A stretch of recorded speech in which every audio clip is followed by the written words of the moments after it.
Great TV. This is from Hemet Meta at The Friendly Atheist. Catholic Diocese sued by West Virginia Attorney General for knowingly employing pedophiles. So what you're saying is West Virginia did something right? Yes. West Virginia is currently trying to do the right thing, and it is actually At the record show. Republican Attorney General, so props to you. Yeah. I'm glad that preventing rape can be a bipartisan issue. Sometimes. Yeah. Anyways, West Virginia began investigating the church last fall, and in November, the diocese released a list of 18 priests who were credibly accused of abuse between 1950 and 2018. They also published a list of 13 priests who were employed by the diocese at some point, but credibly accused of abuse in another state. So they released the list, which is good, but they were also suppressing kind of the worst bit. Oh, we have a list, and it turns out, as of last year, the problem's gone. We didn't do anything, but it's definitely, we're not talking about it existing. Yeah. And again, as I said, Attorney General Patrick Morsi, a Republican, has now filed a lawsuit against the Diocese of Wheeling, Charleston, and Bishop. Wheeling, Charleston. And Bishop Michael J. Bransfield, alleging the diocese knew a priest was a child abuser but allowed him to work at a Catholic elementary school in violation of the church's of the state's Consumer Credit and Protection Act. The consumer... Okay. Yeah. They're actually using... However you have to do it. They're actually using quite a few different avenues in this suit, which is what some people are saying really precedent setting. Yeah. And they are really, really coming down hard on the church here. Coming at you from every which way. Oh, yeah. Basically, every direction that they've been able to find, they're taking it, which is fantastic. Anyways, the suit alleges that Father Patrick Corden admitted to sexually abusing a student, was sent to, quote, treatment, I'm doing the air quotes, and then got assigned to a local elementary school. Parents were not notified that the school was employing a pedophile, the lawsuit states. There are other jobs to do. Like, okay. If you work in the church and you're a bishop or whatever the hell, you don't have any job skills. Come on. Well, no, I mean, what the hell else are you there's gonna do? other things that the Vatican does. I don't know, they tell married people how to be married and talk to old people too, don't they? Can we not? There are jobs that the church has that don't involve direct access to kids, at least not as much as I work in a children's. Okay, but if you are a bishop or a clergy member of whatever sort, you don't have any real skills. That's true. You don't have any real training. You've got a degree in, a made-up book. You've got a degree in Star Wars. Yeah, you've got a fantasy degree, and you talk in front of people and you rape kids a lot of the time. Usually not in front of you don't have any real job skills. What the hell else are you going to do? Yeah. I mean, I don't know. Isn't there like a money counter? Well, you have to know accounting, I guess. Yeah. Never mind. Like public speaking. Yeah. There's only so many public speaking jobs that are non-religious. So yeah, I was gonna say. Some of us are looking at jobs like that. Don't flood the market with a bunch of ex-priests. We're going to be reading about the flood of unemployed former, church leaders. Oh my God, I can't think of any immediate puns about the Noah flood story, but I'm sure they're coming. The moment that one reverend is named Noah, or that one priest is named Noah, and we get this flood, it's just every newspaper in the world is going to take a crack at who can do the best pun.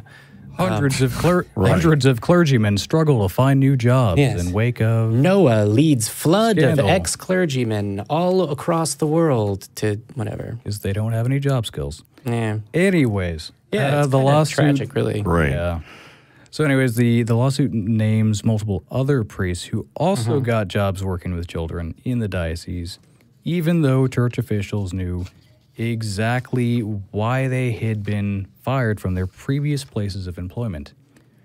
In some cases, those predator priests went after children again. Great. Repeat offenders. Yeah, I was going to say, I mean, statistically, that is what you would expect to happen. Well, yeah.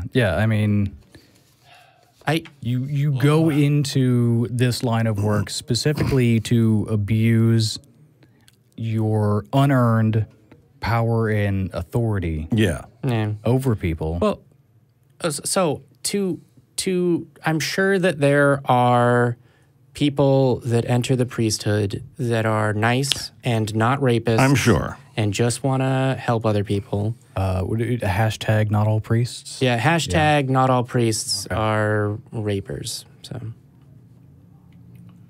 Yeah, I'm sure. But they work for an organization that protects a lot of them. A lot of them are great people. To be clear, if you are a rapist and have any religious inkling, I mean, now may be your last chance to get in before the government of the United States at various levels, state and federal, really cracks down. So yeah, that's sarcasm. We're opposed to rape.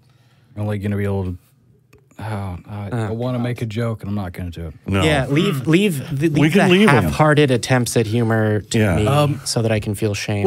What I'm curious about is the so-called treatment. Because in another article that was about this exact same thing, but I didn't want to do treatment. I didn't want to do too many Catholic priest raping kids. We would always like to reduce the amount of Catholic rape. Yeah, they were talking rape about of any kind, really. They went and saw psychiatrists. Yeah. And the psychiatrists cleared them. And then they just went back into what they had previously been doing. Right. I got to wonder, what the hell is that treatment? Yeah, I'd like to know where... Because, I mean, they're what are their objective standards? What are their methods? Yeah. Yeah. It'd be interesting because, I mean, really, eventually... particularly if, there's genetic tendencies to this, we're going to need to get to the point where someone can recognize, wow, I have these tendencies, and then go see a psychiatrist and get help and not rape children. We have to get to a point where that is a thing that can happen. Well, we have bigger... Not as easy to fix as bad code on a computer. Yeah, that's... it's a pain. So, if only... There's too many bugs in this, bunch of fat in our heads. That presents so many more ethical problems that we're not prepared to deal with. Like we know. We have genetic editing. We have genetic editing that can affect living people. We're all gonna things in the pipeline. We absolutely can't be a theocracy and have that technology. We just can't do this. Oh no! United States of Jesus is a joke, not a suggestion. Don't do it. Yeah, theocracy, it's like would be savages with high technology. Right? Yeah, I would make Well, the other thing about that is religion generally is opposed to psychiatric medicine. Yeah, in general. The Catholic Church... They kind of dismiss mental health in general almost across the board. I'm not aware of... But they're into... what, therapy, or what is it when when the priest helps you with your problems, or confession, or no? Oh, that's Jesus magic. Oh, okay. I think he means, what do they call it? No, it's not therapist. It's counselor. Counselor. Yeah. They don't so much agree with psychiatry as counseling. Yeah. The counseling. And counseling is basically, I get the impression in religious circles, is more Jesus. That'll solve. Yeah. Yeah, the very counseling ridiculous. kind of segues just naturally into the Jesus magic, and I think that's the kind of the core of what they believe is doing the real work. Yeah. It's not talking through your problems and getting it out on the table and being able to talk to an objective Or a trained. somewhat objective third party. Yeah. Right. Yeah. No, that's got nothing to do with it. It's probably just the Jesus magic. Yeah, that'll solve it. Yeah. Every time. More Jesus. But no, generally the religious so- institutions don't hold Yeah. mental I mean, health or psychiatric medicine very I high mean, regard at all. You and I watch enough of the Christian films that the God Awful Movies podcast reviews, which is yes. good, and I can recommend to our audience. But yeah, that's a common sort of theme that comes up. It's not just Jesus, do more. It is Jesus stuff. insanely common. It's like How many if you, movies have I seen where they tell you to throw away your you don't need that your medication. anxiety pills, your depression pills? Right. Yeah, no, and it's like, the main character or any character goes to see a psychiatrist, and it's the most, I don't know, caricatured representation of a person that just wants to give you drugs. Oh yeah, Like, yeah. The psychiatrist what do you want? You is want an some of the idiot. blue ones, the purple ones, the green ones, all the drugs. You Right. can have them. Yeah, And the doctor's an idiot. The Oh, yeah. if the it's a psychiatrist teenager- is insane, always. if it's a Horribly teenager, neurotic. The Yeah. doctor and your parents who are trying to get you to take your depression medication, they're all idiots. You just need more Jesus. yeah, aren't the parents usually one of the parents is lost, and Yeah. it's- Well, Yeah. the There's a mom whole- always died from cancer. yeah, it's always a cancer cancer mom, mom. basically. Trope after trope. Yeah, it's cancer mom, drunk atheist dad, because those are the same thing. Yeah. Whatever. Anyway, if you're able to get enjoyment from bad films, there's a whole genre. If you're also an atheist, that you can explore. Yeah. Oh, that reminds me. I know I mentioned it several episodes back. God, was it like December or November that we mentioned it? It was Probably. the Vulgarity for Charity. Yeah. That Cognitive Dissonance and the Puzzle in the Thunderstorm guys were doing. Yeah, Scathing Atheist. Well, Scathing is only one of their four podcasts. That's the particular one that they're listing those. Or are they doing it on all of them? All of them. Oh, okay. So Well, yeah, Puzzle okay, on well, Thunderstorm. in any case. I mentioned that I was going to put myself down to be roasted, and they finally got to me. Yeah. Oh, Yeah. okay. Wait. I'll ask you. Do you know which episode? Yeah. It was on Cognitive Dissonance, which you guys should definitely check out. It's a good if podcast. you're- Yeah. If you don't already listen. And God, what was it? It was episode. The name of the episode was Jihad Magazine, and it was episode 459. Jihad magazine? Yeah, I like it when podcasts put numbers to their episodes. yeah. It's yeah.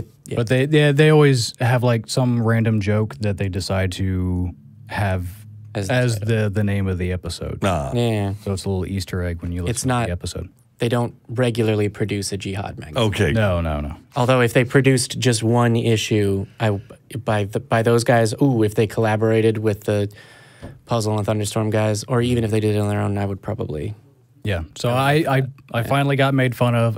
If you're not a big fan of me, you should check that out and listen to me get made fun of. And if you are a fan of Kevin, you should also listen to it because it's awesome. Well, I'm assuming. True. Yeah. True on both counts, yeah. Yeah.